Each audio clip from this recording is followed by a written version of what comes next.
Another beautiful afternoon here in Wild Algoma.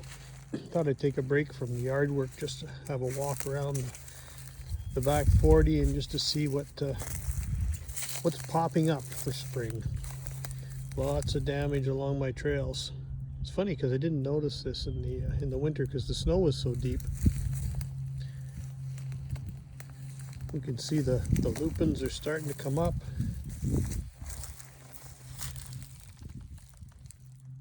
This whole area here will be solid with lupins.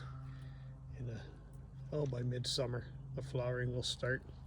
Lots of lupins. White spruce.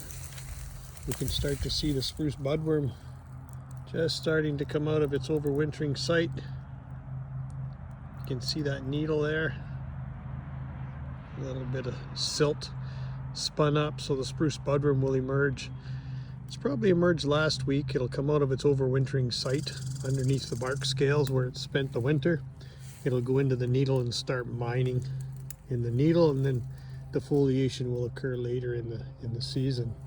Spruce budworm in the Algoma area has been pretty prominent the last few seasons, so it'll be interesting to see what happens this year and what toll the severe winter we've had has taken on the population. It's a native insect, so probably hasn't disturbed it too much. But I always watch my white spruce trees here. It's been quite heavy, but they're not faring out too bad. You see the lupus, lots of snow damage on the alder and the willow, all the what I call my wildlife trees. Been cleaning up this afternoon in the yard, cleaning up branches, and it's just a beautiful day. Can't play all the time. We sure like to, but yesterday we were fishing and turkey hunting, and today we're doing a little bit of yard work. How's the budworm doing on this one? Oh, here's another one there. You can just see the off-colored needle. A little bit of silt around the base of the needle there. It'll be easier to see and spot as they get a little bit older, but as you can see, these trees aren't too bad.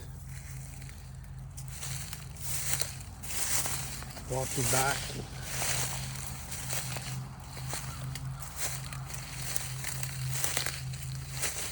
Trout lilies are up. I was telling the kids yesterday about the trout lilies. When you want to catch suckers, you don't even bother going out until the trout lilies are in flower.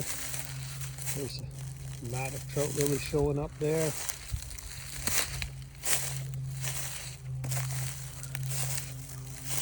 Lots of spruce cones on the ground. The squirrels have been very busy this past winter.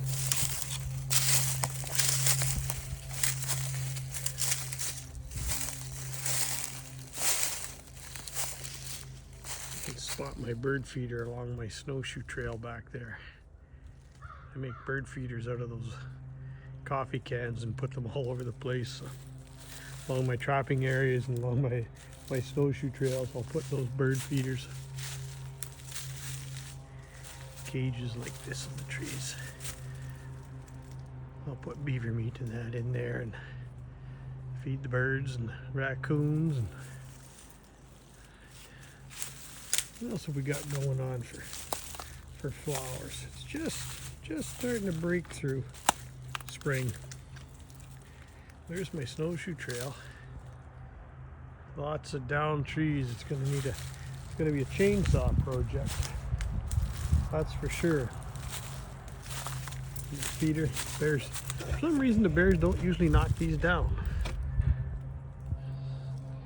I just fix them up like that, and I'll put seed in them while I'm out in the wintertime snowshoeing or hiking around. There's some horsetails starting to come up. More moisture areas. Look at the snow damage. That all happened in one night. That snow came down, and in the Algoma area here, just east of Sault Ste. Marie, we got 135 centimeters of snow in one weekend, and everything just collapsed.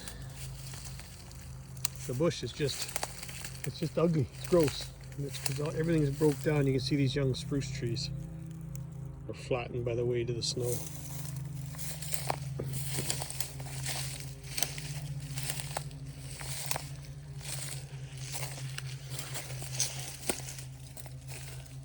Walking back around through my boneyard where I put carcasses and that in the wintertime and have feeding spots. You can see my bones. There's a beaver skull. Stuff that I've dropped over time in here, and the kids always like coming around here. I always tell them it's dinosaur spots where the dinosaurs were.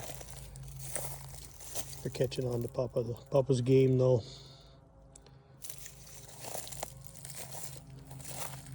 But it's just starting to wake up. Just starting to wake up. Still, it's a beautiful day. How's this tree here doing for budworm? Let's get in the sun if I want to see it any clearer.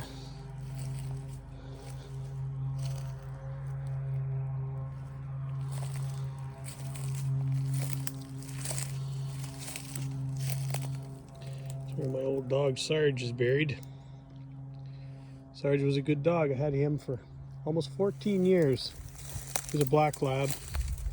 He loved to go to the bush.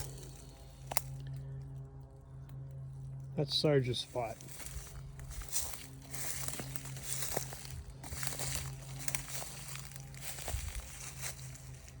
Well, I guess I better stop procrastinating and get back to some of my yard work up closer to the house, and never mind looking around what's going on my trails. Anyway, I hope everyone's enjoying their weekend and enjoying the sunshine.